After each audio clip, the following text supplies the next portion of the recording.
Yo, Sleepy Sheepy here. Today we're going to take a deep dive on one of my new favorite builds. This build is equal parts cuddly and furious with an emphasis on the fur part. We'll be swapping out our ugly greasy meat paws for some taxidermy mittens, and if that wasn't enough, we'll grab ourselves a nice big katana because Teen Vogue said weaves are in this year. This is the type of build that has tons of mix-ups, great pressure, and basically just an answer for everything. So we'll be breaking down the video into several parts: the build itself, the data on the weapons, and a showcase where we try to make friends while throwing hands. There are tons of good tips coming your way, so I hope you'll stick around to the end. The build is a pretty straightforward strength build with a focus on successive attacks and our Ashes of War. We'll be boosting those two things with the Shard of Alexander and the Rottenwing Sword Insignia. We'll also boost our poise as well as our weight capacity with our other two talismans. We also have two different options for the armor, since I know some of you Fashion Souls gamers out there would buy a literal brick from Supreme if given the option. Option 1, we don't really care about poise, and we're going to go for the look good, feel good approach. We'll be wearing a Gucci laundry basket on our head with some reedy armor and greaves, and then we'll also sneak in some gauntlets of solitude, although these won't actually be visible when the claws are out. Option 2 is for those of us that wear cargo pants for their wonderfully practical extra storage. What other trousers allow you to carry half a case of Mountain Dew in your pockets? We'll be hitting the lovely poise break point of 111 with our helm and greaves of solitude, the tree sentinel armor, and the gauntlets of night. Now, onto the weapons. Our bear claws have a lovely true combo with the first and second swipe at the L2. This attack also gives us the hyper armor that you'd expect from a rune bear, which is a lot. The great katana has a few options, but I'd pick between double slash, sword dance, and stormcaller. Double slash will be great as a roll catch, but suffers from a lack of hyper armor. Sword dance won't be able to hit as many players at the same time, but does have hyper armor, and stormcaller is great for turn and burns, but is similar enough to red bear hunt that I didn't use it. That said, I'd recommend double slash for duels and sword dance for invasions. If you wouldn't mind considering subscribing, I'd really appreciate it, as I'm trying to hit 10k before the end of the year, and it would really help me out. Next, we'll take a look at the poise damage and frame data to help us get a better understanding of the movesets. To make the poise damage a little bit easier to digest, we'll be looking at some super neat charts that I made. On the left, we have the poise damage for all the great katana attacks. On the right, we'll see the beast claw broken down by its first, second, and third swings, since most attacks have more than one part to them. You'll note that the one-handed attacks are above the dotted line and the two-handed attacks are below. Also note that the thick red lines indicate 133 poise. This means that any attack that doesn't reach this line is not a guaranteed poise break. The bear claws are a bit more complicated. They have lots of multi-hits, and these attacks don't always add up to a guaranteed poise break. The light green is the first swing of the attack, the darker green is the second, and so on. Due to this complicated nature of the data, I've marked my favorite attack types. These attacks all have a lot of poise damage and guarantee a poise break if all of the hits land. I'm not going to walk through all of this data, but feel free to pause the video or explore the exact numbers in the spreadsheet that's linked in the description. Now, onto the frame data. First, we'll look at the Red Bear Hunt Ash of War. We can see that the hyper armor starts on frame 13, but the attack doesn't come out until frame 23, which is quite slow. The benefit of this, though, is that the hyper armor reduces incoming poise damage by 50%, making it great for trades. The other benefit is that it true combos into the second swing of the L2, which comes out on frame 43, and your opponent can't dodge until frame 48. There is, however, a bullet frame which comes out as wind in this Ash of War. I believe that if a player is hit by both the claw and the bullet, this will function as a multi-hit and interrupt the true combo, allowing your opponent to roll on frame 33. If anyone in the comments has a better understanding of how this functions, please let me know. It's also worth noting that the second swing is also a true combo into the third swing, but only if the first swing misses. We also see a damage motion value of 138 on each swing, which greatly boosts the overall damage of this attack type and makes it one of our strongest in our arsenal. Quickly, we'll take a look at a few other attack types on the bear claws. Note that the one-handed light attack is very slow, coming out at frame 18, but this is balanced by the immense range that this attack gets. The one-handed heavy attack also comes out just a few frames slower on frame 21, and similarly gets great forward momentum. For this reason, I found that the uncharged heavy was a great roll catch for players that roll out a stun after getting hit by an offhand great katana swing. Next, we'll look at the running attacks for the one-handed and two-handed movesets. Both of these have very fast initial swings, but these suffer from low poise damage. The subsequent swings are slower but have much higher poise damage. This makes these attacks great against players with low poise or those who are significantly poise chipped. We'll also briefly look at the Great Katana's frame data. Note that the running light attack and crouching attacks both come out at frame 17 and 14 respectively. This makes these attacks great for mix-ups and catching your opponent's roll. We'll also see that the two-handed light attack chain comes out very fast. If your opponent is hit by the first light attack, they only have 5 frames before the next light attack comes out, which means that the only real safe option for them is to roll out, since hyper armor or light attacks will almost never interrupt your priority. For this reason, the Great Katana is great for mind games and forcing a roll catch. Alright, so our first duel is going to be really nice. We have somebody that's kind of going for a mirror match. They do have a Beast Claw in their offhand and a Great Katana in their main hand, so it's a little bit different, and we'll see how this plays a little bit differently. But we do get the nice pseudo combo where we go for the offhand Great Katana, followed up by a heavy attack on the Beast Claw.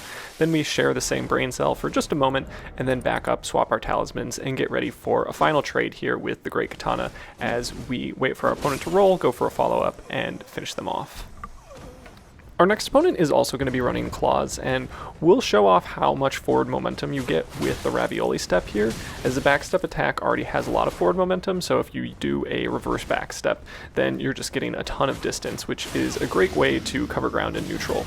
Now here we go for our Ash of War, and we're not able to get the true combo due to the bullet, but we are going to back off here, heal our Frost, use that as a bait to land a Great Katana hit, and then just go for a heavy attack for the finish.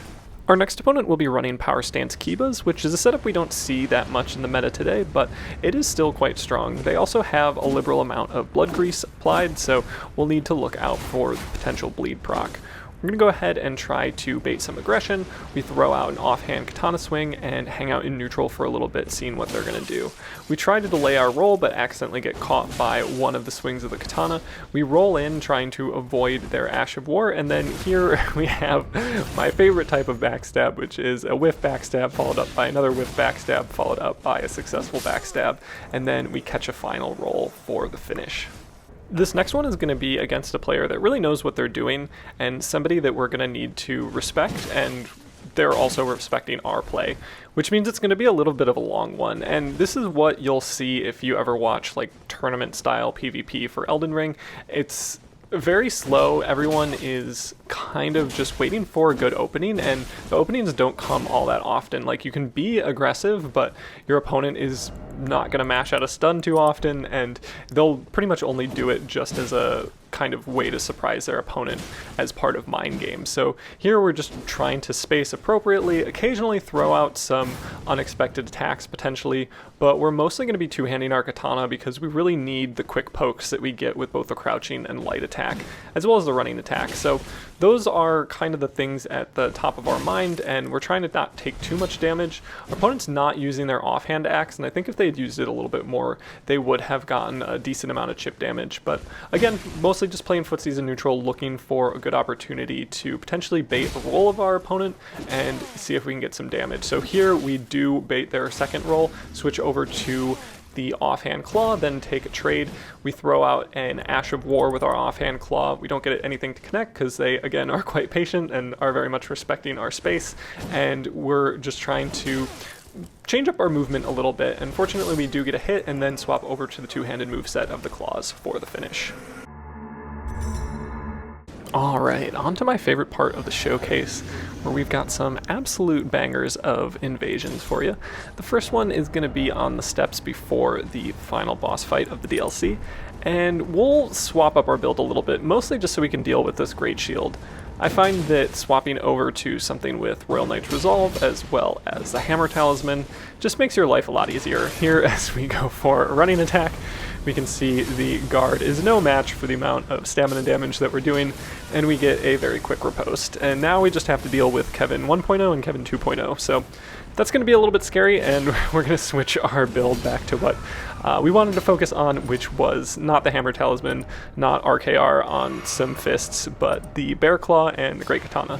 So we're going to be using the Great Katana a lot throughout this invasion, mostly because these players are going to be difficult to poise break with their hyper armor, and we just want the fastest attacks possible, which come with the Great Katana, just because most of the Bear Claw attacks are pretty slow. So we'll back up a little bit and just try to look for good moments. Here as they go for the incantation, we can get in a quick poke, but we need to roll out because Kevin 1.0 is hot on our tail, and we'd like to not get hit from behind. So we're going to just kind of wait our turn, look out for the Ash of War, swap our weapons so that we're back to normal, and then we're going to use our Ash of War, hoping to get a bit of a trade here with the hyper armor that comes with our Red Bear hunt. However, we're not able to get that to land, and we do take a little bit of damage in the process. We need to heal up a bit, and we just kind of, again, wait for our turn. Fortunately, we do get clipped, but our opponent is probably out of stamina, and we do punish that with a nice backstab. And then here we get one of our swings in with our Ash of War, swap over to the two-handed moveset and go for a heavy attack, which does get a poise break, which is pretty nice, and then swap over to the katana for the chase down, just because I find that the running attacks as well as crouching attacks are really, really nice for chase downs. And now we can just focus on the host, and we just wanted to go for something fancy here, so we get a nice BHS backstab, mostly in an effort to get some style points on Kevin 1.0. Next, we've got a group of 3, and we're going to be a little bit worried about getting blendered, so we're going to buff up before we really interact with them, and just throw out a freezing pot to increase our physical damage, since most of the damage we're doing is going to be physical.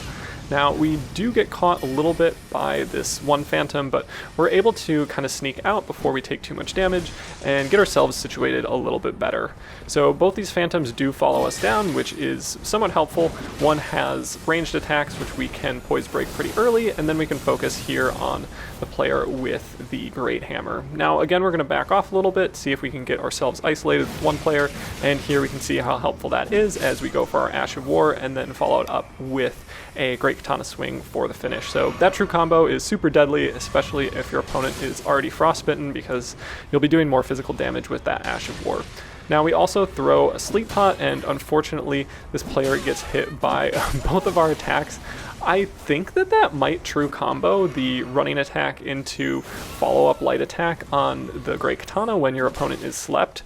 There's different interactions that happen when your opponent's slept with the level of stun that you do, so that's something to keep in mind. I think the recovery is already pretty fast if we paid attention in the frame data section, so yeah, that works out nicely, and we're able to finish off the host as well. Next up, we have a group of 3 here in the storehouse, and we try to get a cheeky poke in on that player, but they start throwing out their Ash of War, so we're going to throw a sleep pot to just kind of shut that down. And here we see how nice Sword Dance is doing so much damage that we just need a final poke. And as we try to parkour our way up to the stairs, we still get hit by Moonveil, so man, just the number of times that I've gotten clipped by Moonveil in a situation like that, it's kind of absurd, a little bit sad, but we kind of carry on our merry way here and just look out for the incoming spells. Kind of using the floor as a good way to hide while also keeping an eye on what these players are doing. We don't want the host to kind of sneak up around the other staircase and finish us off. So we're going to just, see what we can see from up here, and as they send in a couple gravity missiles, we're just kind of going to need to look out for that, which kind of blind us. So we decide to come back down the stairs as the PvE has been aggroed and just focus here on this phantom. We pull out the two-handed moveset of the Beast Claws just because we want that extra forward momentum, and because this player has very little armor on, so the likelihood of a poise break from one of those very quick hits on the running attacks is much higher on a player like that. Now here we can just focus on the host as they're getting chipped by PvE. They decide to go up the stairs, which is not a great idea, mostly because there's just more PvE up there. So they might have realized that and decided to go back down the stairs. We try to get in a quick poke with the Great Katana, don't manage to get it, and here they do a good job of strafing one of our other pokes and going for a heal without getting punished, so that was kind of impressive. We do go for our Ash of War, hoping to get a nice true combo pulled out, but fortunately we only get the wind to hit, and then with some help from the PvE, we finish off that player. Our next invasion brings us to one of the DLC dungeons, and here we have a little bit of a standoff with one player who's just kind of hanging out with the shield. Now, we do have a Zweihander that we can hold in our offhand if we want to, and on this Zweihander, we've equipped Troll's Roar, which is a very fun Ash of War, specifically for circumstances like like this, where you can just go for your Ash of War, tank some damage, and knock a player down into the abyss. So yeah, that was just kind of exactly what I was going for. Wasn't sure how it was going to work out, but it worked out flawlessly, and now we just need to deal with the blue and the host. So this player is going for a lot of blood loss damage on their Ash of War, so we're going to need to be cognizant of that. And they've also switched over to a different weapon that is not actually doing bleed, which is very nice to see, and we can just kind of back off once we kind of are able to roll away from it successfully. We throw out Frostpot again to boost our physical damage and also to interrupt their Ash of War, and then we just kind of need to look out for the skull emojis, which are coming in hot on our tail. So we're going to throw a Sleep Pot, which doesn't actually get anyone slept, but we get one player cornered, and we get the host to kind of roll away. So that worked quite well as a way to just zone our opponents, even if we didn't actually get them slept. Throwing out something with an area of effect thing just kind of in the middle of a room can oftentimes do that, and that helps us just kind of get some alone time with the host. So we do about 700 damage, but they've got blind spot on some backhand blades, which is never our favorite thing to see, and we get them to very, very low health and swap over to the Beast Claws, which we think will be a good way to get the last bit of chip damage, and typically I think it is, but perhaps in this situation it might have been better to just focus on the pokes with the katana, which were, you know, quite consistent as a roll catch. It's just so easy to roll catch with the Great Katana, especially if you're switching between the running light attack and the crouch poke. But gravity does the rest, and that's 2 players with gravity and just 1 player with the bear claws. And now we are back at the steps. These are actually different steps. This is before that like multiple NPC boss fight, and these players were definitely ganking. They were a bit of a challenge, I would say. I didn't fully enjoy the setup they were using, because one player just kind of hung back with the new and improved jar cannon, and then we had another player just kind of hang back and use Smith's Grip Shield, and then we had the host that just kind of hung back and used Reduvia. So the theme was mostly players that wanted to hang back, and that's a little bit tough to deal with when most of these attacks will poise break you, and it's just hard to get up close and personal. So our main goal here is to kind of get out of this open area that we've wandered into without taking too much damage. So we get the host to low health because we are going to save them for last, and we just kind of back off a little bit and try to avoid the incoming Smith's Grip Shield, which has very nice tracking, kind of absurd range, and yeah, you can just throw it out for free forever if you have stamina. So we don't love that, and now we have a little bit of walls to help us out. So we love the sweet, sweet walls. We don't love the sweet, sweet hitbox that goes right between that player's knees, but we are going to focus here on this player with the Smith's Grip Shield. Now, they're left alone for a little while, and here we just go in for some trades and land a couple crouch pokes and actually finish them off. So had their friends kind of stayed close behind and covered them, that would have been much more difficult, but you know, that's why we invade, for moments like that, when we can get it to a one-on-one situation. But we're not quite there yet. We're actually at a 2-on-1 situation as one player goes for RKR on their giant crusher, which is a bit scary. So we've buffed up with a little bit of crab just because they're going to be doing a lot of physical damage, and we're worried about, you know, potentially getting one-shot by the RKR giant crusher, especially when an opponent has no armor. It makes you wonder if, like, you know, they've got some damage boosting talismans. They also pull out a parry shield. We get a pretty good read on that and go for the backstab. Unfortunately, it's a whiff, and we do need to back off as just the flies are coming in. The jar cannon is shooting our way.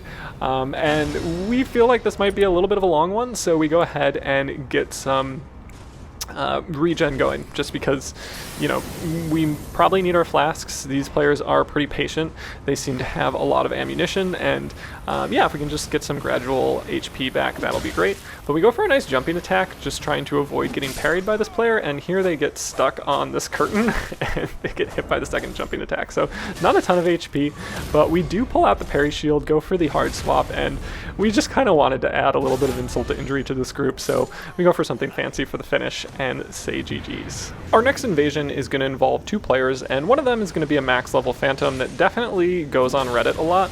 They were running backhand blades with Swift Slash and Blood Flame, so that's scary. They like their L2 button, they're not afraid to show it, and then they swap over to Scattershot on the Claws of Night. So yeah, it's a player that you need to look out for, and one that you'd like to just kind of remove from the world if possible. So we go ahead and remove the bubble from the host because that's a slightly easier task than dealing with the max level Phantom, and we throw out a Sleep Pot to just see if they'll run straight into it. Fortunately they do, and they both get slept at the same time. We throw out some heavy attacks with the Bear Claws, and we actually get the final hit of that Ash of War to connect, and then here we're just able to Hyper Armor through their Claws of Night and finish off the max level Phantom. Now all we have left is this host that really likes to press their R1 button, but occasionally throws out an L2, so we see that, we respect it. It's their way of life, and we're going to go ahead and chase them down with the Bear Claws, which is great for chase downs, and here just a running heavy is going to be enough to say GG's.